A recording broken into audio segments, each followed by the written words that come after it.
Ryan. Hiya. Hi. Thank you for having us here in your wonderful studio. Absolute box of amazing ideas generation happening here. Thanks. And we're chatting ahead of your new work at the Sainsbury Centre, which I need to read out the title of because it's so long. Modern Classical Conceptualist, or Their Shadows Obscured, brackets, Dramaturgical Framework for Structure and Stability. So wordy. Would you have remembered that? Never. But titles are important, I think, because they're like... I think sometimes I use titles to add the thing that's missing from the work. So if a work's quite dry and boring and conceptual, I'll make something a bit sassy, like lyrics from a Romeo and Juliet song by Dire Straits. Do you see what I mean? But also you can use a title to obscure things. So you can send people off on a wild goose chase, cognitively, or give a red herring, which is really interesting. Sometimes I use titles, if the work's really well balanced between how much information you give and how much you don't, I'll just call it what it is. So if it's a portrait of Mark Leckey, it'll be called A Portrait of Mark Leckey. And then other titles, if I've thought my way around a work a lot and it's boring to me, I'll do the thing where I throw a red herring in that makes it more complicated for me, so it's more entertaining. But I can't abide people who say untitled. It's like one of my pet hates. Dramaturgical is a word used by a Canadian sociologist from the 60s, 70s called Irving Goffman, and he wrote he compared the theatre and the stage to life. So when we think about dramaturgy, we think that our life is a play, is a fiction. It's really good for suppressing anxiety to imagine your life like a movie because there's little consequences to it. So you float through life not stressed out, which is it's a nice strategy. But he compared it to life having a backstage language of behaviour and a front stage. Creativity is an innate part of being human as long as there is a spectator or a viewer. And I think when we think about dramaturgy, that reminds me that we're all creative. So I guess that relates to the work because when my mum goes to a museum, she doesn't look at art. She looks at people looking at art. She looks at other spectators. And I think a lot of people do this. They understand what the art is by seeing how other people behave around it.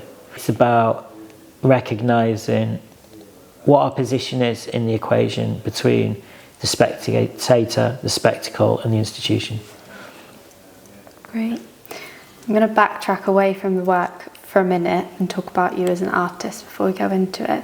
What do you think it was that made you become an artist? Is there anything? Is it just nature to you? No, I'm not a very good artist, and I don't have any of the skills or characteristics of what artists have. I shouldn't have been an artist, really. I think I was probably destined to be a journalist. Okay. Or a TV presenter, or someone who made documentaries, but definitely on the front end of presenting them rather than researching them. There seems to be sort of just a fascination. All of those things have fascination with other people in common, being an artist. Well, the world's mad. It's so interesting, the world. It's full of so many amazing things. I mean, I'm like avidly interested in people and culture and phenomenology and how weird the world is. It's like really, really exciting. Makes me not want to die ever. And it just seems endless as well. It's not like it'll ever run out, the fascination in people in the world. It's just inexhaustible, unexhaustible. That's the best way to be. Yeah, well, yeah. Never gonna lose that passion. On that, your work questions the world around us a lot. You led me into that nicely. The Sainsbury Centre's new exhibition programme looks at big questions. Yeah. And each 6 months explores a big question in a very vast way. Yeah. What might be one that you would like to see explored? In the future? Wow, that is a big question. That's the question. Itself. Which one would you like to see explored? It's very meta. I collect questions. I have an artwork that collects questions that aren't meant to be answered or impossible to answer, and a lot of them are written by young people. I think I'm an avid fan of questions, and I'm not a fan of answers. Absolutely not a fan of answers. In a world where machines we're gonna end up being the pets for machines. They're gonna be walking us on leads, and we're still trying to remember answers in a world where we have technology that remembers answers. And the only thing that we have that machines don't have is the ability to ask questions, abstract questions. So for me, the work's called Your Questions in a World That Only Wants Answers. I think answers are completely futile, because especially now the world goes so quickly that as soon as you remember an answer, it's completely out of date anyway. The question would be, do you ask enough questions? Very nice. Yeah. And so as our world does change with technology, and possibly education and schools need to change, how do you see the role of museums shifting and the role of artists on the same level shifting in towards a world where we're battling climate change and new technologies, etc.? It was two. There's the idealised version of reality, the romantic in me that wants to say the positive one, and then there's one that's much more likely, which is incredibly negative. Should we just go the positive? The chirpy one. Humans need to get a grip on what it is to be human, the things they've forgot before anything good happens. I think it is. We are at the most problematic point in the history of humanity. And I think the other thing is, when we talk about climate change, we talk about climate change and us having an effect. And we want us to have a different effect. But there is another, and this sounds depressing, but there is another reality to this planet, which is we're not here, which would be better. We are the vermin of this beautiful thing. We are the thing that is wrong with it, essentially. I think a museum's real role, I think what they really do, and they do two things. One, they exercise your brain and your imagination. Yeah. They're like gyms. Like you go to the gym for your muscles. I think museums are like gyms for the mind and the imagination, which is a really positive thing. And I think the other thing that they do is they're a positive distraction technique. So when I talk about religion and alcohol or drugs or the internet, social media especially, is probably the worst thing for humanity. Worse than religion and worse than drugs, definitely. Social media. But when you think about those things, they're kind of like negative distractions that we've invented for ourselves to stop us worrying about mortality. But I think creativity, not necessarily museums and not necessarily art, but the act of being creative is an amazing distraction. Yeah, doing stuff, making stuff, thinking about stuff. This is what humans are really good at. And that's what we don't do anymore. So sat within the Sainsbury Centre living area will be your new work, which is very exciting, and it will be a life-size armature looking up at the sum of its parts in a mobile. Can you explain that work conceptually and why an armature was chosen as the figurative form? I mean, I can explain it from the way that I understand it, but I'm very fond of interpretations. I think good artworks have millions of interpretations that are equal to one another, and very poor artworks don't. They just have one interpretation. Well, they're not art then, they just communicate. They're a communication thing, and art's not about communication, it's about miscommunication. Or, yeah, so I kind of collect interpretations. I'm very fond of interpretations, and I really don't mind how people interpret a work. The more the better, and the more varied the better. But the way that I understand that work is in two ways, and in two realms, the same thing in the two realms. One is physically and one is metaphysically. So it's a structure that provides stability, as the title suggests. Figuratively, it's the most stripped down, I would thought, stripped down figurative sculpture you could make. And it's the most efficient because it's taken from an animator's armature. So usually an animator would get that device about this big and they'd put clay on it and they'd be able to articulate it and animate with it. So yeah, to have that engineered to a full-size scale is a massive pain in the arse. It's like the hardest thing you can do because the weight changes. So none of the mechanics of the screws obviously work. It's all... Yeah. So very complicated work to make. But in a sense, I wanted to see those works exist because it's like the 0 point for me of figurative sculpture. It's like the most basic, stripped down, efficient way of articulating a figurative form. So yeah, the armature looks at the sum of its own parts. It looks at itself exploded or dissected or disassembled, and that's a mobile, so it's always recomposing itself in space. And we think about that physically, but I think about it sociologically. So with the figure, if the figure's like the protagonist, or if you put yourself in the position of the figure, you are looking at yours into a mirror of yourself disassembled, not just physically, but in a social, dramaturgical sense. Does that make sense?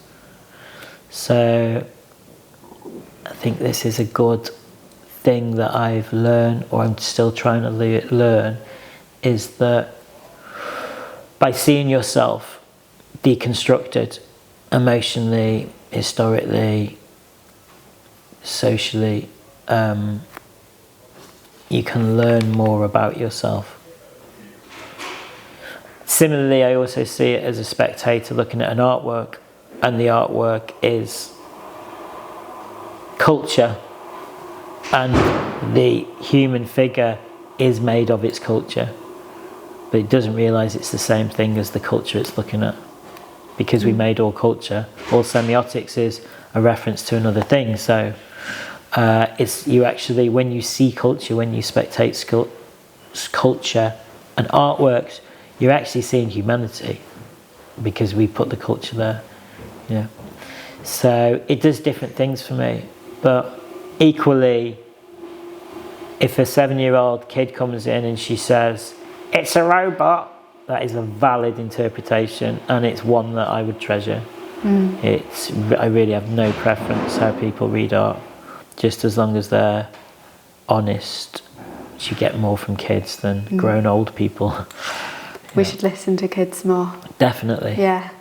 And the work is looking at that multiple depictions and projections of the self. Yeah. And so I guess those visitors are creating more of those, are they? Yeah. Of the work. They are, yeah. I think also, when you said that, no, they are, yeah, completely. But also when you said that, it just made me also realise that the thing with that, the variable of it all, it's also because the mobile is changing all the time. You're changing all the time. It's constant. Yeah. Yeah. And you know, we're obsessed with knowing who we are and our identity. it's like the identities aren't fixed. No. You know, from one day to the next day, you could change countries, you could like change towns. You could walk down the road and be in a different part of a town and you're a different person. Humans need to give themselves a break. And so leading on to the viewer's experience, do you have any sort of, not preconceptions because that's not right, but how do you think the work will kind of change once a viewer is looking at it, as opposed to it being built? I think that it is definitely activated by people because there's a mimetism, there's mimetics there, because when you're viewing it, you are mimicking the sculpture that's looking at the sculpture. So it becomes more than the sum of its parts somehow. And like you mentioned earlier, with different people viewing it, different ages, children, adults, it's all going to be a different experience and a different absolutely. view. Great. I hope no robots go to the show, because that'd be really confusing. You wouldn't know what was the art. I wonder if the robot would think they're looking at a robot if they just wouldn't know what it was. It's just be chatting robot talk to each other. So the work comments a lot on the nature of power. Wondered if you could go into that a bit more.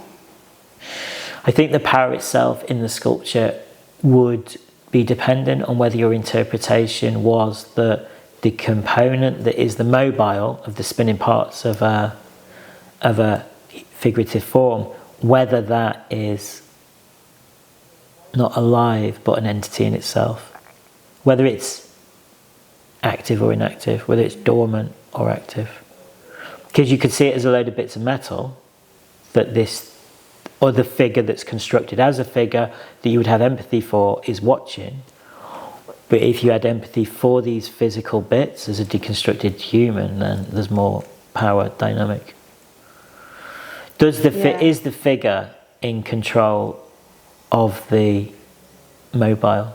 Did the figure create the mobile? Why is the figure, there's a voyeurism there, why is the figure watching the other figure deconstructed?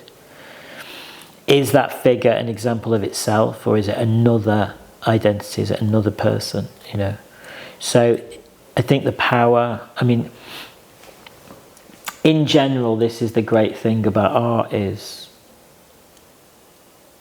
its ambiguity.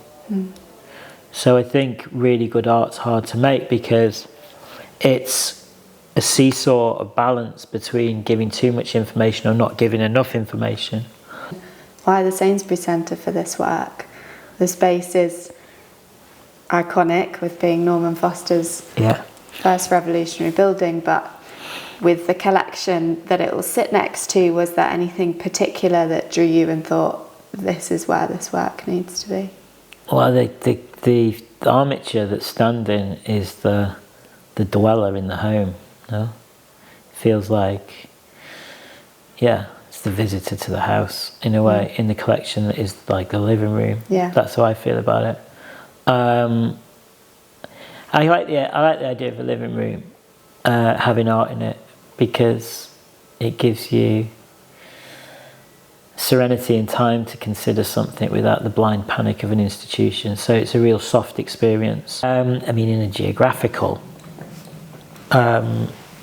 way, it's really close to where my studio is. It's amazing to keep it in East Anglia. It's so nice that I can, like, when friends come to visit from Tokyo or wherever they're coming from, I can just go there and say, I've got this work here. It's brilliant. Great. You know, because a lot of my work goes, I'll never see it again. It just disappears to somewhere on the other side of the world, and that's the end of it. So sad you can't visit it. Take the kids there. Great.